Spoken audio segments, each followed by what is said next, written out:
Hello friends, जब आप आ ही गए हैं तो वीडियो को पूरा ही देखना, क्योंकि आज हम आपको इस वीडियो के माध्यम से ये बताने वाले हैं कि कंप्रेसर गर्म होने के बाद ट्रिप क्यों हो जाता है, बंद क्यों हो जाता है। कई दोस्तों के सवाल थे कि कंप्रेसर गर्म होने के बाद बंद हो जाता है, क्या कारण है, आप बताइए। कंप्रेसर गर्म होने के बाद बंद हो जाता है, तो आज हम इस वीडियो के माध्यम से यही जानकारी आपको देने वाले हैं कि कंप्रेसर ट्रिप क्यों होता है। उसके 5 रीज़न मैं आपको बताऊंगा कि कंप्रेसर ट्रिप क्यों होता है, गर्म होने के बाद बंद हो जाता है, ट्रिप हो जाता है। तो दोस्तों, सबसे पहला कारण कंप्रेसर बंद होने का जो है, गर्म होकर बंद होने का कारण क्या है कि यदि कंप्रेसर ऑयल उठाता है, यदि कंप्रेसर ऑयल उठाता है तो वो कंप्रेसर हीट होने के बाद 1-1.5 घंटा चलता है और वो बंद हो जाता है। अब आप लोगों का क्वेश्चन होगा कि हमको कैसे पता चलेगा, हमें कैसे पता चलेगा कि कंप्रेसर हमारा ऑयल उठा रहा है। तो उसके लिए दोस्तों आपको उसकी डिस्चार्ज लाइन काटनी पड़ेगी। डिस्चार्ज लाइन काटने के बाद आप देखें कि वो तेल तो नहीं उठा रहा है। यदि कंप्रेसर तेल उठा रहा है तो वो कुछ देर चलेगा और कुछ देर चलने के बाद वो कंप्रेसर ट्रिप हो जाएगा, वो कंप्रेसर बंद हो जाएगा।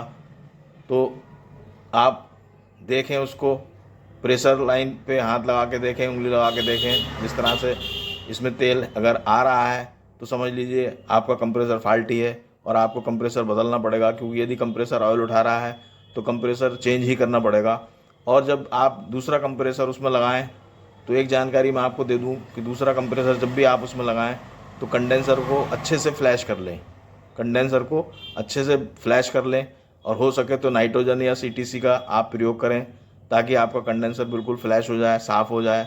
और उसका ड्रायर चेंज कर दें, फ़िल्टर चेंज कर दें, ताकि जो उसमें ऑयल की समस्या थी वो समस्या सॉल्व हो जाए आपकी। तो पहला रीज़न जो था वो यही था कि कंप्रेसर यदि ऑयल उठाता है तो कंप्रेसर कुछ देर चलेगा, 1-1.5 घंटा चलेगा और हीट हो जाएगा। हीट होने के बाद वो ट्रिप कर जाएगा। तो मैं समझता हूँ कि आपकी समझ में बहुत अच्छे से आ गया होगा। दूसरी समस्या जो है कंप्रेसर ट्रिप होने की, वो है चॉकिंग। यदि आपके सिस्टम में चॉकिंग है, चॉकिंग अगर है तो भी ये समस्या आएगी। आप अब चॉकिंग का आपको कैसे पता चलेगा? चॉकिंग अधिकतर जो होती है दोस्तों, वो होती है ड्रायर के पास या कैपिलरी के मुंह पे। ड्रायर के पास जो कैपिलरी लगी होती है उसके मुंह पे चॉकिंग होती है।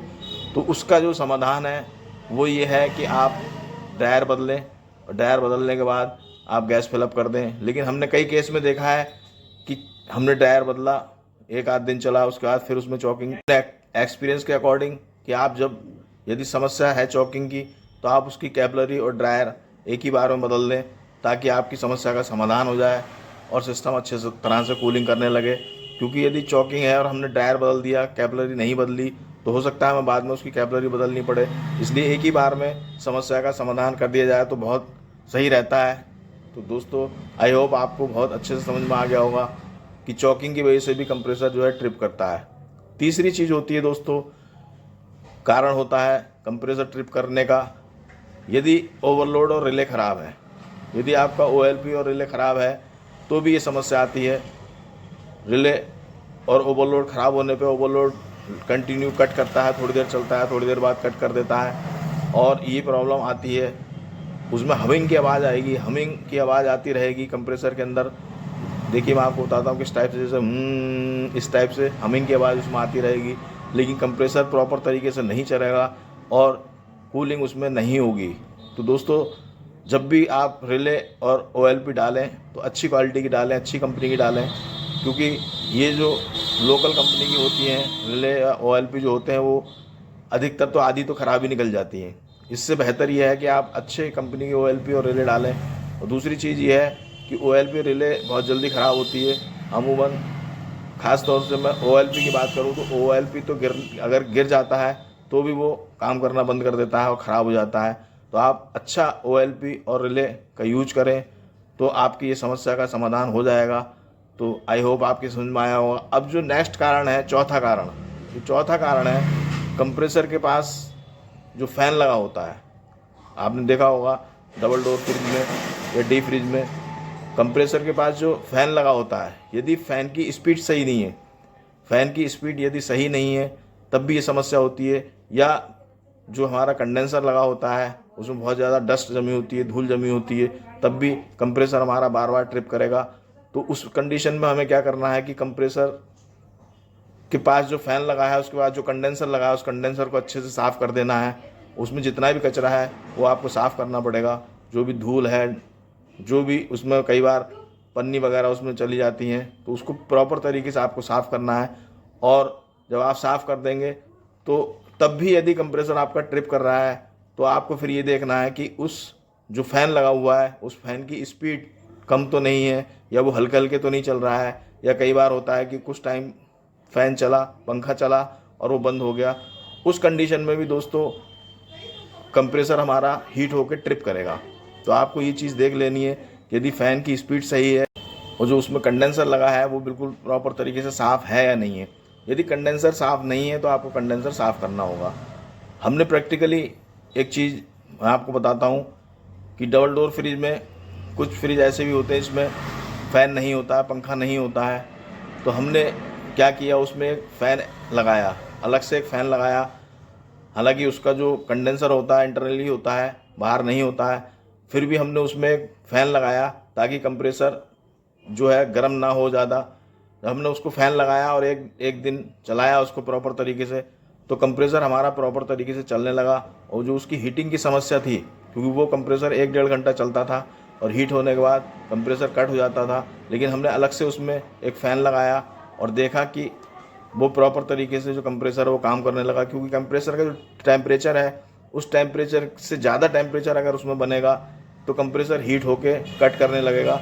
यदि हम उसमें एक फ़ैन लगा देंगे तो उसमें उसका जो टेम्परेचर है वो उसके नॉर्मल स्थिति में आ जाएगा और कंप्रेसर की जो साइकिल है वो कंटिन्यू चलती रहेगी। तो आप एक फ़ैन अलग से लगा सकते हैं। अब आप कहेंगे कि फ़ैन कैसे लगाएं, तो देखिए फ़ैन लगाने के लिए आप फ़ैन लगाने के बाद आप उसका कनेक्शन जो है OLP और रिले के जो न्यूट्रल फेस लगा होता है वहीं से आप उसका कनेक्शन दे सकते हैं और आपकी समस्या का ये समाधान हो जाएगा। और जो 5वां कारण है मैं आपको बता दूं वो है गैस का कारण। यदि आपका मीटर शो कर रहा है माइनस में जा रहा है और आपकी जो उसमें गैस है वो माइनस में जा रही है, उसके बाद भी कंप्रेसर जो है ट्रिप करेगा। तो दोस्तों 5वां जो कारण है वो है गैस। यदि गैस माइनस में आपकी जा रही है तो तब भी इसमें जो है, यदि गैस में जब आपने मीटर लगाया उसकी सुई माइनस में जा रही है और कई बार कई दोस्त कहते हैं कि हमने उसमें गैस डाली, कंटिन्यू हम गैस डाल रहे हैं लेकिन फिर भी कूलिंग नहीं आ रही है, तो गैस यदि ज़्यादा हो जाएगी, बैक प्रेशर आपका ज़्यादा हो जाएगा, तब भी कंप्रेसर हीट होके कट करेगा। दोस्तों बैक प्रेशर कितना होना चाहिए मैं आपको बता दूं कि कई बार कई दोस्तों ने पूछा है कि कितना बैक प्रेशर होना चाहिए, कितनी हमें गैस डालनी चाहिए। तो देखिए मैं अपने एक्सपीरियंस के अकॉर्डिंग बताता हूं कि जब मैं गैस डालता हूं तो 5 PSI तक जब गैस पहुंच जाती है तब तक मैं रुकता नहीं हूं, और 5 PSI तक जब गैस पहुंच जाती है उसके बाद मैं रुक जाता हूं और आधे से पौन घंटा मैं इंतज़ार करता हूं और देखता हूं कि प्रॉपर तरीके से कूलिंग सिस्टम में अगर आ गई है तो फिर मैं गैस नहीं डालता। जब हमारा 5 PSI में काम चल रहा है तो ज़रूरी नहीं है कि हम 10 या 15 PSI उसमें गैस डालें, कोई ज़रूरी नहीं है। इसलिए गैस आप 5 PSI डालें और उसके बाद आधा घंटा इंतज़ार करें, और यदि उसकी प्रॉपर तरीके से कूलिंग सिस्टम में आ गई है तो आप ये मान के चलें कि फिर उसमें गैस डालने की कोई ज़रूरत नहीं है। कई फ्रिजों में कंडीशन होती है कि 10 से 15 PSI गैस डालें तभी कूलिंग आती है, लेकिन आप सिस्टम यही अपनाएं कि 5 PSI तक गैस डालें, उसके बाद आधा घंटा इंतज़ार करें और सिस्टम में देखें कि कूलिंग प्रॉपर तरीके से यदि आ जाती है तो आपको गैस बढ़ाने की, गैस और डालने की कोई आवश्यकता नहीं है। तो दोस्तों ये सारी जानकारी मैंने अपने एक्सपीरियंस के अकॉर्डिंग दी है। यदि आपको कोई और क्वेश्चन करना हो या आपकी कोई क्वेरी हो तो आप कमेंट्स में मुझसे पूछ सकते हैं। फेसबुक पे भी आप पूछ सकते हैं, मैं उस पर भी जवाब दूंगा। इंस्टाग्राम पे भी पूछ सकते हैं, टेलीग्राम पे भी पूछ सकते हैं। बाकी मैं डिस्क्रिप्शन में लिंक दे दूंगा कि हम कंप्रेसर का ऑयल उठाने के लिए कैसे टेस्टिंग करें, गैस कितनी डालें, ये सारे वीडियो मैं ऑलरेडी बना चुका हूँ। मैं डिस्क्रिप्शन में उसका लिंक दे दूंगा, आप वहाँ जाके देख सकते हैं। दोस्तों यदि आपको वीडियो अच्छा लगा हो तो आप हमारे वीडियो को लाइक करना, शेयर करना, सब्सक्राइब करने। मिलते हैं नेक्स्ट वीडियो में, तब तक के लिए नमस्कार, टेक केयर, धन्यवाद।